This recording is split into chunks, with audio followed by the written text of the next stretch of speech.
नमस्कार, मैं हूं विद्यासागर। स्वागत है आप सभी का आईपा में। आईपा यानी all India progressive politics association. दरअसल इस मंच के जरिए हमारी कोशिश है कि हर वर्ग के लोगों के ज़ुबान को समझें, उनकी दिल की बातों को समझें और समाज में इस वक्त जो समस्याएं हैं उन समस्याओं का समाधान कैसे हो, समस्याएं क्या हैं, जनप्रतिनिधि से वो खुश हैं या फिर वो नाराज चल रहे हैं, इन तमाम बातों को लेकर अलग अलग क्षेत्र में हम जाते हैं। और आज विधानसभा पश्चिमी में लगातार हमने कवरेज किया है। इस वक्त हम एजी ऑफिस के बाहर काफ़ी संख्या में लोग बैठे हैं। एक चौपाल के ज़रिए हम कोशिश करते हैं कि यहाँ के लोगों से जानें कि आखिरकार ये लोग क्या सोचते हैं। सब बुद्धिजीवी हैं। आपका नाम बताइए। प्रभाकर कुमार। क्या करते हैं? एडवोकेट हैं, इलाहाबाद हाई कोर्ट। एडवोकेट हैं। सब अच्छा चल रहा है? हाँ ठीक है। बाकी हाँ, कॉन्स्टिट्यूशन तो सब सही चल ही रहा है। पॉलिटिकल तो स्टैंड आप देख ही रहे हैं। पॉलिटिकली क्या है दिक्कत, बताइए। देखिए, पॉलिटिकली ये है कि जब हमारे यहाँ का जो बहुदलीय व्यवस्था है वो संविधान में एक अलग से उसके लिए परफॉर्म करना चाहिए और इसको ख़त्म करना चाहिए। तभी ये जो जाति भात की भावनाएं चल रही इस समय और जाति भात की कट्टरता एक दूसरे के प्रति हो रही है, उसको तभी एलिमिनेट किया जा सकता है। देखिए, हमारी कोशिश है कि जाति और धर्म से ऊपर उठकर एक प्रोग्रेसिव पॉलिटिक्स की तरफ बढ़ें। समाज जो है प्रोग्रेसिव की बातें करे, आम लोग, नेता, लेकिन हो नहीं रहा है। लोग पोलराइजेशन की बात करते हैं। आप क्या मानते हैं? देखिए, पोलराइजेशन तो एक पॉलिटिकल स्टंट है देखा जाए तो।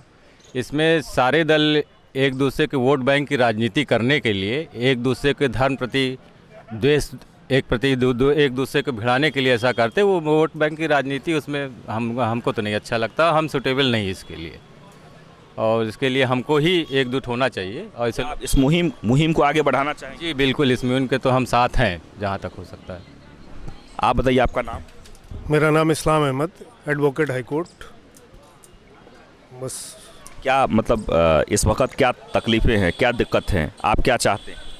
तकलीफ़ तो इस बात की है कि इस राजनीति में जो भी चीज़ें हैं वो ये हैं कि जनता की जो तकलीफ़ें हैं, जितनी भी राजनीतिक पार्टियां हैं वो कोई भी नहीं देख रही हैं और सब अपनी अपनी राजनीति को भुनाने के चक्कर में लगे। किसी को महंगाई ने परेशान कर रखा है, किसी को नौकरी ने परेशान कर रखा है और ये जातिगत तरीके से राजनीति करते हैं। तो इसमें हम सब जितना जनमानस है हम अपने में ही उलझे हुए हैं और ये अपनी राजनीति कर रहे हैं। ऐसा नहीं है कि कोई हिंदू है तो उसको तकलीफ़ नहीं है, ऐसा नहीं कोई मुसलमान है तो उसको तकलीफ़ नहीं है। हर घर में हर व्यक्ति को तकलीफ़ है, सब परेशान है। चाहे वो हज़ारपति हो, चाहे वो करोड़पति हो, चाहे वो लखपति हो, सब परेशान है। और वो गवर्नमेंट चाहे बीजेपी की हो और गवर्नमेंट चाहे कोई आने वाली गवर्नमेंट हो, वो सब एक ही मुद्दे पर चलती हैं। आम जनमानस का कोई ख्याल नहीं रखता कि किसको क्या तकलीफ होगी। नहीं, आप क्या चाहते हैं? मतलब मुद्दा किस तरीके से होना चाहिए? मुद्दा ये होना चाहिए कि सबसे पहली बात तो हम जात धर्म की बात को भूल करके विकास, शिक्षा, मेडिकल एंगल से हम और देशों को, जैसे कि हम देखते हैं कि वहाँ पे शिक्षा फ्री है, मेडिकल फ्री है और चीज़ें फ्री हैं, लोग वहाँ विकास कर रहे हैं, तरक्की करते हैं।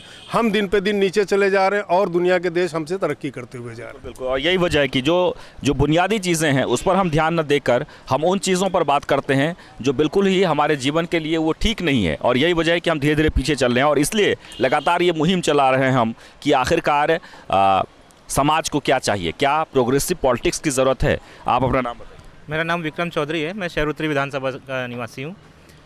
जब से बीजेपी की सरकार बनी है, आप समझ लीजिए कि जो तुष्टीकरण की राजनीति यहाँ की जा रही है, हम भाई एक दूसरे को देखना पसंद नहीं करते हैं।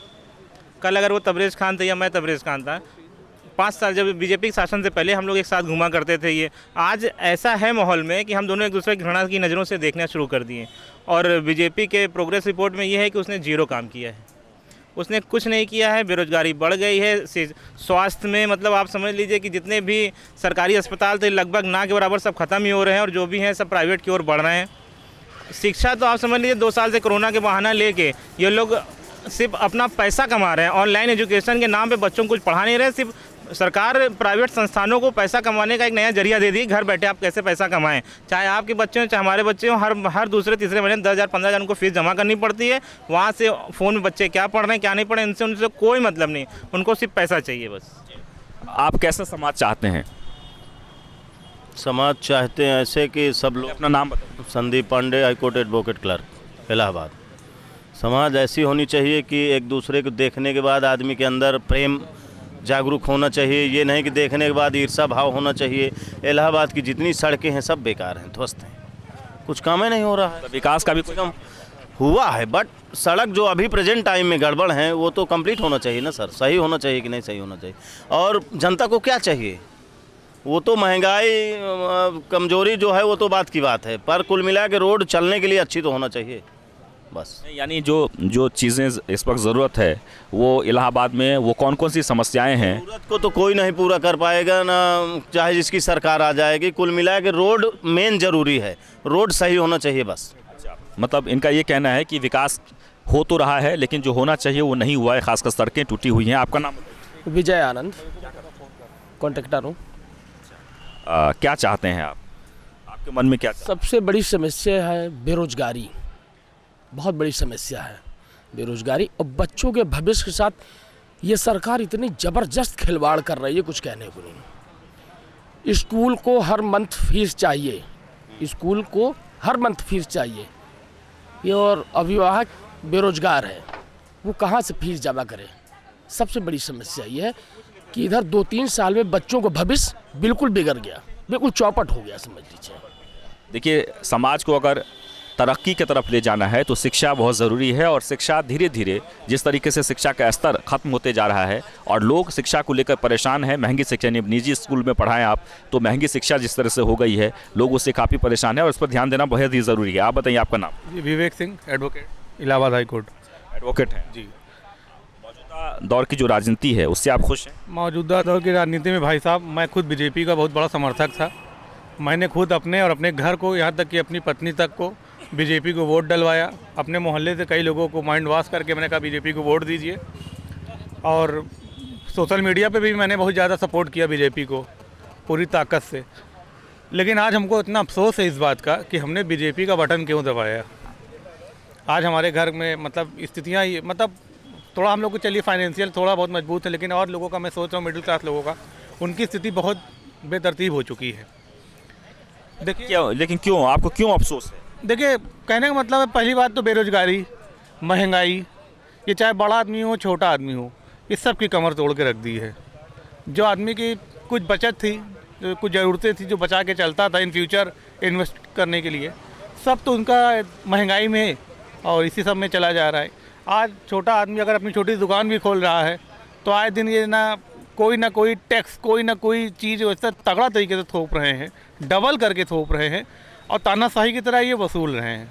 अगर आप नहीं देते हैं तो या आपकी दुकानें बंद होनी है या ज़बरदस्त तरीके से आप चालान भरिए, ये स्थितियाँ हो गई।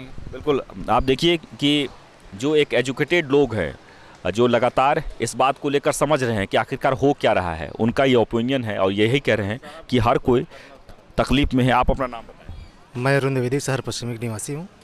क्या करते हैं? मैं रियल एस्टेट काम करता हूँ। आप खुश हैं? इस सरकार से तो बिल्कुल खुश नहीं है। क्यों, क्या हुआ? सबसे ज़्यादा क्राइम इतना ज़्यादा हुआ है, खासकर इलाहाबाद में। मतलब ऐसा काम हुआ कि पूरा का पूरा परिवार साफ हो गया है। 4-4, 5-5 हत्याएँ एक दिन में हुई। अभी 2 दिन पहले लेटेस्ट आपको बता दें, स्टूडेंट एक ब्राह्मण समाज की लड़की थी, मतलब उसके साथ गैंगरेप हुआ, उसके बाद उसकी हत्या कर दी गई। इस सरकार में क्या हो रहा है? सरकार तो बार बार ये दावा कर रही है कि लॉ एंड ऑर्डर बहुत बेहतर है। आप आम पब्लिक हैं, आप ही बताएं। बिल्कुल नहीं है, बिल्कुल नहीं है। इस सरकार में सिर्फ क्राइम बढ़ा है, घटा नहीं है। ब्राह्मण समाज में तो एक परिवार की 5-5 हत्याएँ हुई हैं। 5-5 हत्याएँ ब्राह्मण समाज की हुई हैं। ये सिर्फ अपनी उल्लू सीधा कर रहे हैं बस, सिर्फ ये अपना। आप क्या चाहते हैं, कैसी सरकार होनी चाहिए? हम चाहते ये हैं, चाहे जिसकी सरकार आए, लेकिन कम से कम कानून व्यवस्था तो अच्छी होनी चाहिए। कानून व्यवस्था तो बिल्कुल नहीं है सरकार में। जी, वही बात मैं बता रहा हूँ कि मतलब कि अभी 2 दिन पहले गैंगरेप हुआ, उसके बाद उसकी हत्या हुई। अरे सर जी, मेरा नाम अनुराग मौर्य है, मैं पेशे से एडवोकेट हूँ। अभी यही एक घटना है, भैया हमारे बात कर रहे हैं कि मतलब पांडे जी की रेप करके हत्या कर दी गई है, तो उस पर अभी तक फ़िलहाल कोई सुनवाई नहीं हुई है। फ़िलहाल ये तो कानून व्यवस्था हो गई। और दूसरी चीज़ बेरोज़गारी पे अगर हम बात करेंगे तो देखिए, ये महंगाई बढ़ा रहे हैं, इससे कोई दिक्कत नहीं है, लेकिन पेइंग कैपेसिटी भी बढ़ाएं। ये अगर जॉब देते हैं लोगों को या वैकेंसी वगैरह निकालते हैं तो आदमी महंगाई को वहन कर लेगा, उसको झेल डालेगा। लेकिन आदमी नौकरी पा नहीं रहा है, अब आप महंगाई बढ़ाए चले जा रहे हैं। ये वही चीज़ जो पहले कांग्रेस करती थी उसका विरोध कर देते थे, फिर आज वही चीज़ कर देते हैं। जीएसटी जब वो लाती थे तब रोड पे उतर जाते हैं। फिर उसके बाद एक तो मोदी जी बेस्ट स्पीकर हैं, मतलब गजब बोलते हैं। मतलब जो दिक्कत वाली भी चीज़ रहती है ना, वो उनके जो समर्थक है, भक्त नहीं बोलूँगा, बुरा लग जाता है, जो उनके समर्थक है वो उस पर खुश हो जाते हैं। उन्होंने कहा है अब आप लोग पे जीएसटी लागू, तो फ़ायदा है कि नुकसान है ये तो अलग की बात हो गई, लेकिन वो सब खुश हो गए। और दूसरी और सबसे बड़ी चीज़ ये है कि इनके ऐड से आदमी बहुत ज़्यादा मतलब परेशान भी हो गया और अब लगता है कि झेलने लगा है। क्योंकि देखिए पिछली गवर्नमेंट भी राशन देती थी, पिछली गवर्नमेंट भी वैक्सीन देती थी। मुझे अब लगने लगा जैसे मैं 2014 को वाकई में आज़ाद हुआ हूँ और अब सब कुछ मुझे मिल रहा है। जबकि मेरे पूर्वज जो थे कांग्रेस के समय से भी टीका होगा, 2010 में मुझे कुत्ता काटा था तब मैंने फ्री में यहीं कालबिन में इंजेक्शन लगवाए थे। पहले से भी हमारे घर वालों ने हम लोगों को वैक्सीन वगैरह लगाए हैं। 2014 के बाद ही से ये सब नहीं हो रहा, सिर्फ कोरोना के आ गया और कहते हैं कि 100 करोड़ वैक्सीन पार हो गई। आप फ़ोन करते हैं तो अब यही टोन सुनाई देती है कि 100 करोड़ वैक्सीन पार हो गई। अब ये बताइए ऑस्ट्रेलिया, अमेरिका ये सब थोड़ी ना ये सब टोन लगाएंगे, क्योंकि उनकी जनसंख्या उतनी नहीं है। ये तो या तो चाइना लगाएगा या तो आपका काम है, ये तो आपका काम है। ये तो या तो चाइना लगा देगा या तो इंडिया लगाएगा, और चाइना ने ये काम तो बहुत पहले कर दिया है। मैं तफवीज़ अहमद एक बिज़नेसमैन हूँ और मेरी एक अलग सोच है। मेरी सोच ये है कि पॉलिटिकल पार्टियाँ सब ऐसे ही हैं और सब अपने हिसाब से काम करती हैं, जहाँ पर उनको वोट बैंक के हिसाब से जहाँ बेनिफिट होता है। बीजेपी भी वही कार्य कर रही है जहाँ पर उसको वोट बैंक से बेनिफिट हो रहा है। अगर लोग जागरूक हो जाएं और वोट बैंक उनको उससे इफ़ेक्टिव होने लगे तो वो अपनी पॉलिसी बदल सकते हैं। वो पब्लिक नहीं कर रही है। पब्लिक कितनी भी बात कर ले, यहाँ मेरे समझ से 20 लोग हैं, लेकिन मेरा अपना ओपिनियन है जो इंटरनल मैं समझ सकता हूँ कि 20 में से 15 वोट बीजेपी को जाएंगे। बात तो बीजेपी के अगेंस्ट में करेंगे लेकिन वोट उसी को देंगे, क्योंकि कुछ मुद्दे ऐसे हैं, कुछ जज्बाती मुद्दे हैं, कुछ और ऐसे मुद्दे हैं जहाँ पर उनको लगता है कि ये पार्टी ठीक नहीं है तो उसको देते हैं। एक मुद्दा। दूसरा जो देखिए सबसे बेसिक मुद्दा जो है हमारे भारत का, हिंदुस्तान का, मैं संघ में भी जाता हूँ, मैं आरएसएस से भी जुड़ा हुआ हूँ, मुस्लिम हो के भी, और मैं एज ए मुस्लिम ये मानता हूँ कि बीजेपी ज़्यादा बेस्ट है मुस्लिम के लिए। ये मैं मानता हूँ और इसको मैं साबित भी कर सकता हूँ। ये अभी तो छोटा सा इंटरव्यू है इसलिए इस पर बड़ी बात हो जाएगी। ये तो एक मुद्दा हो गया, लेकिन ये नहीं कि वो देश के लिए फिट है, देश के लिए फ़ायदेमंद है, ऐसा नहीं है हमारी कम्युनिटी। अब मैं जो बताना चाह रहा था, जो मेन मुद्दा है, हमारे चाहे एडवोकेट हूँ, हाई कोर्ट के सीनियर एडवोकेट हूँ या आईएएस हूँ, मैं थोड़ा सा कहना चाह रहा हूँ जिस चीज़ को, वो भी हमारी इसी सोच से, चाहे जितनी हाई एजुकेशन हो जाए, सोच नहीं बदल रही। बिल्कुल यही हमारी कोशिश है। यही कोशिश है कि धर्म और जाति से ऊपर उठकर इंसानियत की राजनीति कैसे हो, और ये तब संभव होगा जब समाज के सभी तबके के लोग इस पर ध्यान देंगे और इस पर बात करेंगे। अगर आपको हमारा ये वीडियो अच्छा लगे तो ज़रूर आप इसे लाइक करें, शेयर करें और कमेंट्स बॉक्स में जाकर अपनी बात भी लिखें। धन्यवाद।